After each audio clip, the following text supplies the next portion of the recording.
one of those organizations do. They're here to tell you about that tonight, as well as answer any questions you guys may have about working in the nonprofit sector.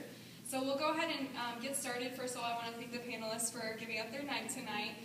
We do really appreciate that. And if you guys just want to take turns, introduce yourself, give us a little background about the organization you work with and how you got there, and then we'll jump into some questions. So, Brenda, if you want to start? Sure.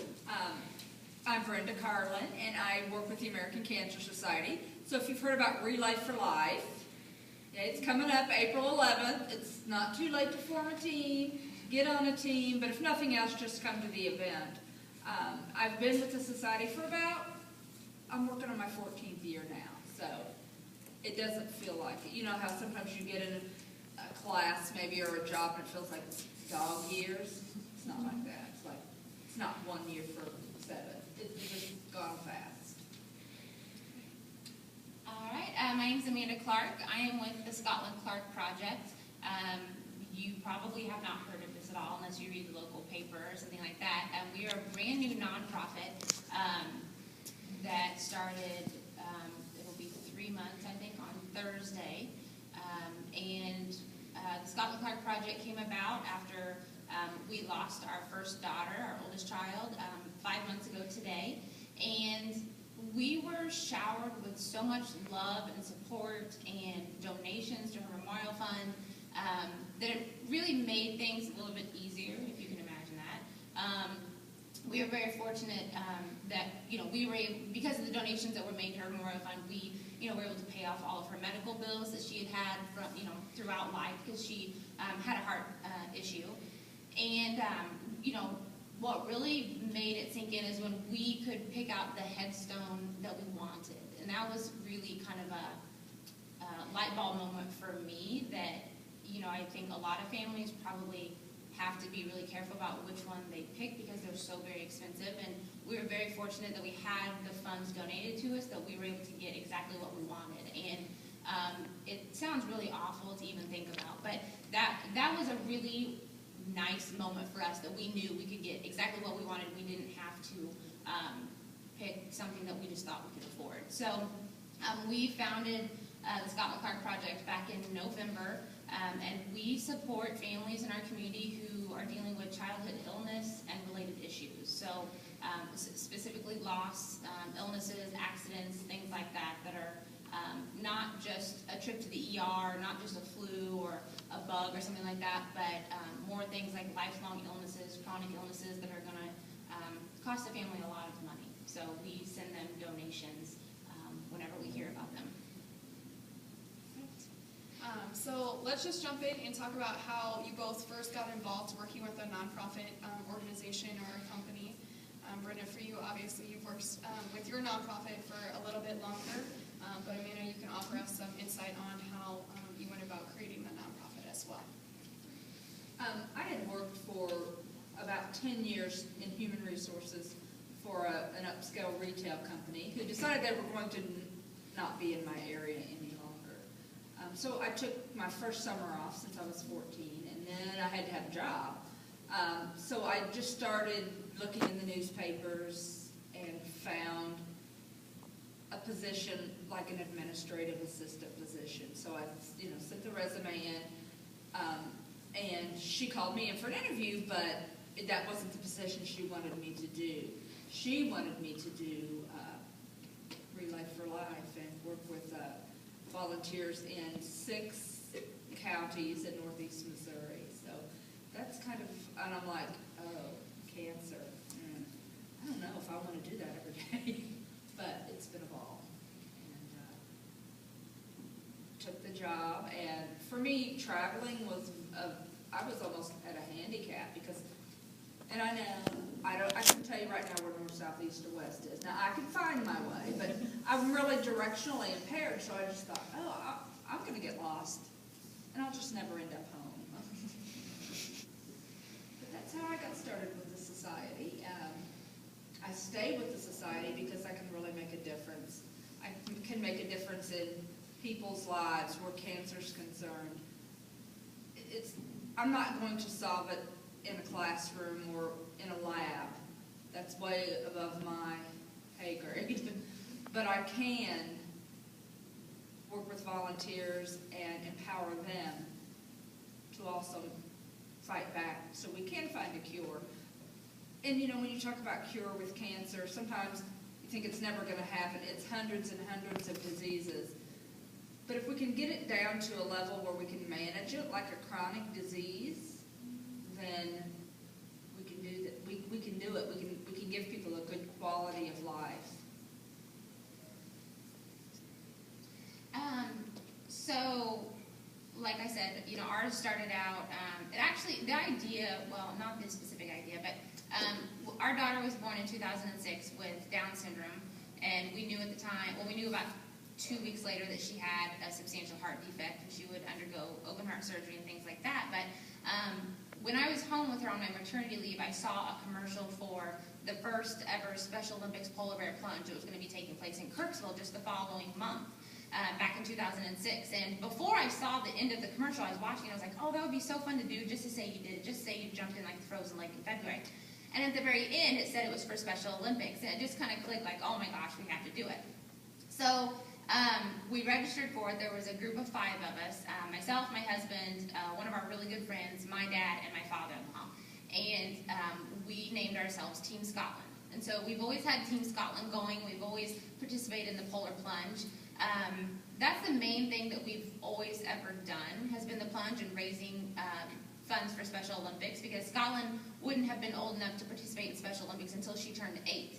And so, but we knew she would, and so we always tried to, you know, as jumping in the frozen lake is such a horrid thought, but it's fun at the same time. So we'd always done it, just knowing eventually she would participate and that we were helping out a good cause.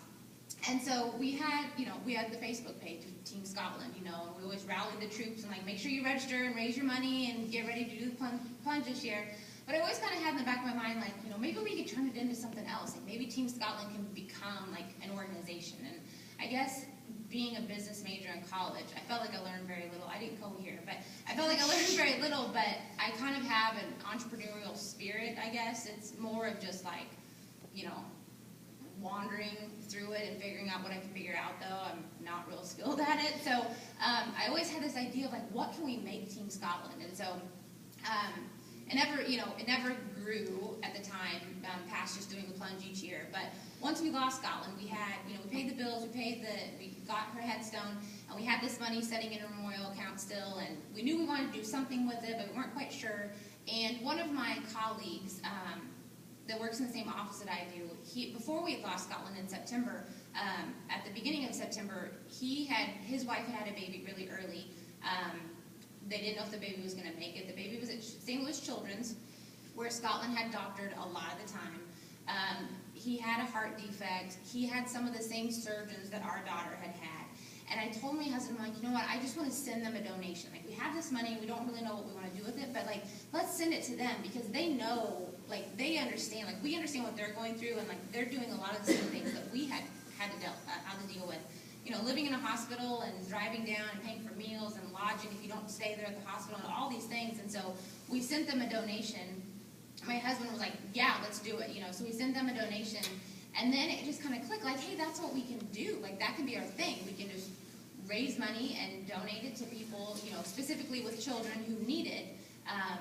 And that's kind of how we got started. More than 5 years ago, I worked at the YMCA, so I had experience a little bit in a nonprofit in that respect of knowing, you know, it's all about fundraising, and, you know, you're not really making a lot of money off of anything in particular. It's more just paying the bills and, like, you know, keeping things going and providing what services you can. But this is my first go at actually running it. So, but so far, so good. Tough job, I'm sure. So how did you guys know that the nonprofit sector was a good fit for you, and what kind of qualities do you think you need to possess in order to be successful in a nonprofit organization? Oh, I think not. If you're in a not-for-profit organization, you must be very people-oriented. You have to be empathetic and willing to help people, because that's what I think not-for-profit is about. Maybe helping those that are less fortunate than you, not necessarily financially, because cancer doesn't really discriminate whether you're young or old. And as I mentioned earlier, I didn't that I wanted to, I could just have this picture in my mind that I'd be talking to cancer patients that needed to be saved, and that's something I knew I couldn't do, but I could make those people's lives easier. But then as I got involved with it, I wasn't having sick people come and talk to me every day. I was talking to their families and encouraging them to get involved and to make a difference. Because sometimes you just don't know what you can do. My mom's currently got cancer, and I really wish I had the inside track to a cure, but I don't. But I did have the inside track as far as, okay, do you need a ride to treatment? Of course not, she has 6 kids, but for someone else, that may not be an option.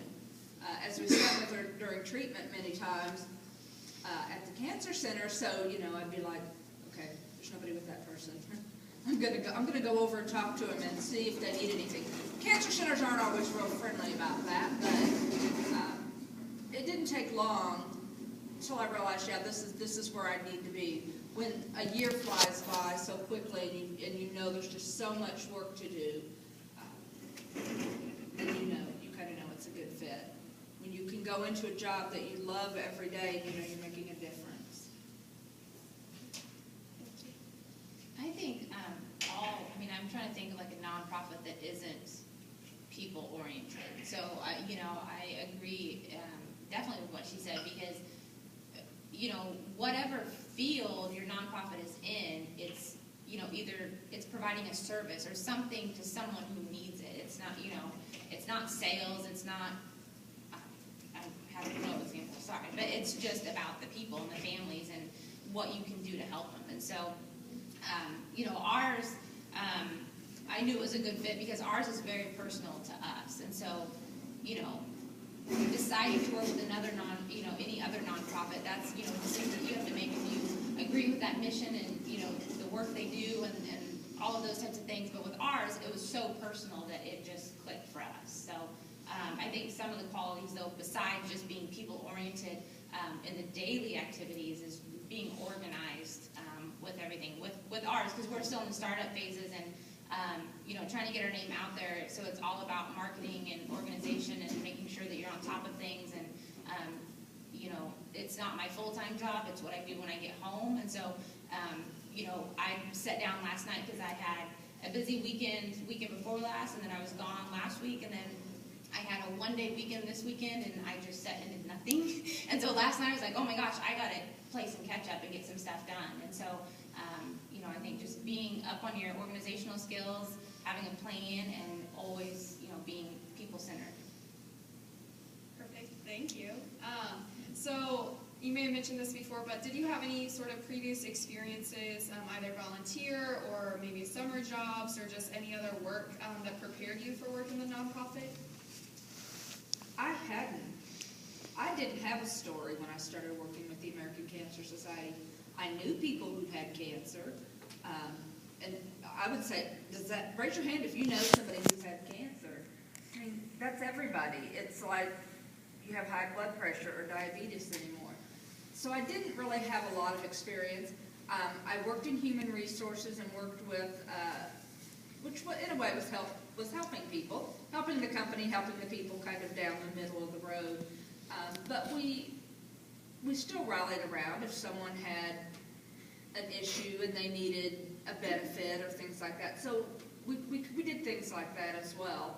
But when I first started, and we really talked a lot about what's your story. Well, I've had a cousin or an aunt, but not a real personal story until my mom got cancer.